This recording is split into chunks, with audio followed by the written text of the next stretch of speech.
Muchísimas gracias al doctor Mainar, al doctor Rodríguez Maciote. Sinceramente me encuentro entre amigos y a más amigos me estoy encontrando hoy. Hacía tiempo que no nos veíamos. Bueno, a mí me han invitado a que hable sobre los aspectos económicos de esta enfermedad crónica, pandémica también. Aceptamos que haya una alta incidencia y creciente, y que haya una alta mortalidad y creciente también en el mundo, pero parece que es mucho más silente. Vamos a hacer en esta primera comunicación un abordaje que nos permita examinar desde tres perspectivas distintas los aspectos económicos relacionados con este problema de salud. En algún momento el abordaje será un poco más general, no específicamente ligado a la diabetes, pero será fácil llevarlo al escenario concreto de la diabetes. Y ven que como firmantes me acompañan en esta presentación Yolanda Ramallo, que está con nosotros aquí, y Julio López Bastida, que ha sido un colaborador nuestro de muchos años y del cual hemos extraído gran parte de la información sobre impacto económico. Es un experto en este tipo de estudios. Y lo que vamos a comentar, esas tres perspectivas de análisis económico en esta enfermedad, tienen distinta proximidad al problema. El primer abordaje tiene que ver con los condicionantes de la aparición de la enfermedad. No voy a profundizar mucho en esto, porque hay otros ponentes más autorizados que yo para hablar sobre este tema. El primer abordaje es: esta enfermedad aparece de manera desigual en el conjunto de la sociedad y hay aspectos sociales y económicos que la hacen mucho más frecuente en determinadas latitudes y en determinados territorios dentro de esas latitudes. El siguiente abordaje es el impacto económico que provoca la enfermedad en el sistema sanitario, porque proporciona cuidados continuos a los pacientes, y en la propia sociedad. Y manejaremos unas cuantas cifras a nivel nacional. Y por último, esta enfermedad espera avances tecnológicos, avances terapéuticos. Y en el sistema sanitario que disfrutamos a nivel nacional, estas prestaciones, estas intervenciones terapéuticas, preventivas, generalmente son financiadas o subvencionadas por las autoridades.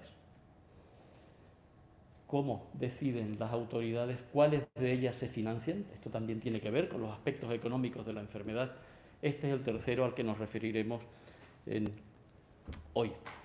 En relación a la primera cuestión, los aspectos sociales y económicos que determinan tanto la frecuencia como la gravedad de la enfermedad, de la diabetes, hace ya mucho tiempo, pues vamos para casi 50 años, que alguien que ni era ni médico ni epidemiólogo describió una serie de factores que seguimos aceptando como fundamentales a la hora de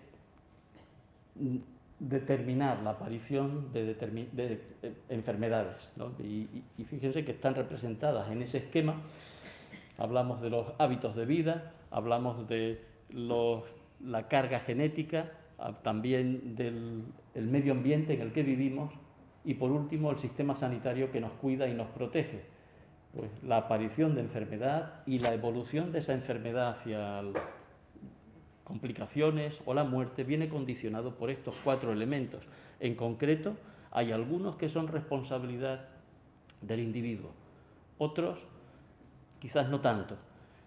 Los hábitos de vida lo son, como puede ser también la contribución al medio ambiente, si bien con mayor magnitud.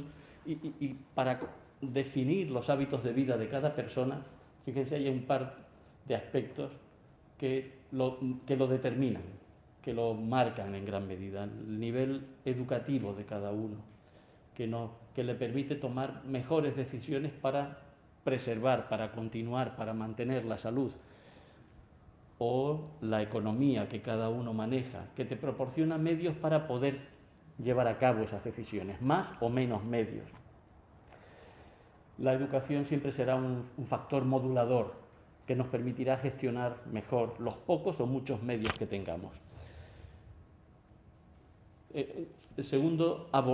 La segunda perspectiva de análisis económico de la enfermedad, y que ya habíamos comentado, que se refiere al impacto que provoca sobre el sistema sanitario y sobre el conjunto de la sociedad. Y ahí aparecen una serie de números. El primero, el más gordo, es que el cuidado de los pacientes afectados, de las personas afectadas por diabetes a nivel nacional, consume prácticamente el 9% de todo el presupuesto sanitario del Estado. Miren que hay enfermedades, ¿eh? La diabetes viene a consumir aproximadamente el 9% de todo el presupuesto sanitario, que equivale a casi 8.000 millones de euros cada año. Y esto se divide groseramente en dos grandes compartimentos. Lo vemos en la esfera, en el círculo.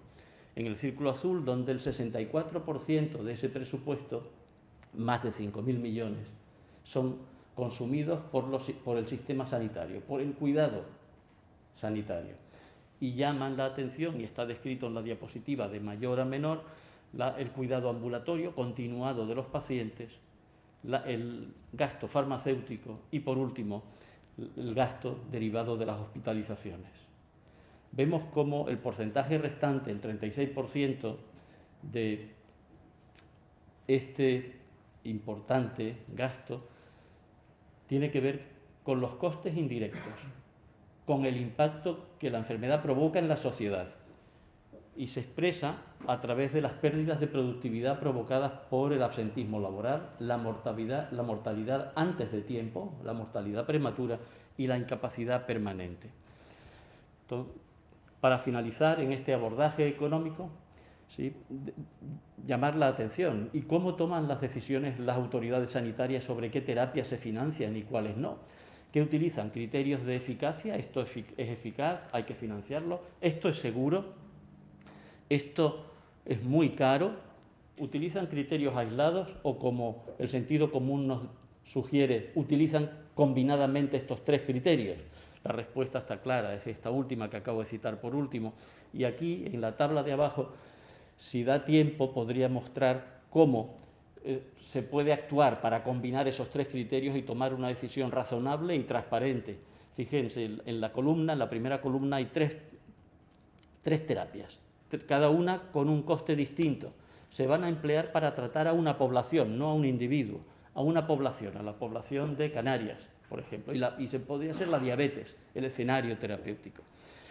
Cada una de ellas, que tiene un coste, como ven, también proporciona una mejora de salud, una mejora que en este caso expresamos en años de vida ganados.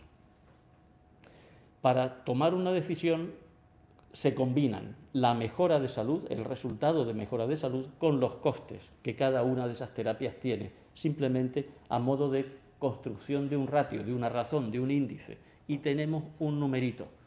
Esto nos ayudaría a señalar que la alternativa 3, que es menos eficaz que la A, pero menos costosa, es la más costo efectiva, la que nos permitiría generar una intervención beneficiosa para el conjunto de la población y ayudar a un contingente mayor con una terapia eficaz. Concluimos rápidamente: la educación sanitaria es clave para conservar la salud. Las sociedades más saludables gastan más en prevención, menos en asistencia sanitaria y además tienen menos costes asociados a pérdidas de productividad. Y por último, como hemos visto hace un momento, la financiación pública de los servicios sanitarios utiliza, y debería utilizar más, en mi opinión, el criterio de coste-efectividad para garantizar el máximo beneficio en salud para el conjunto de la sociedad.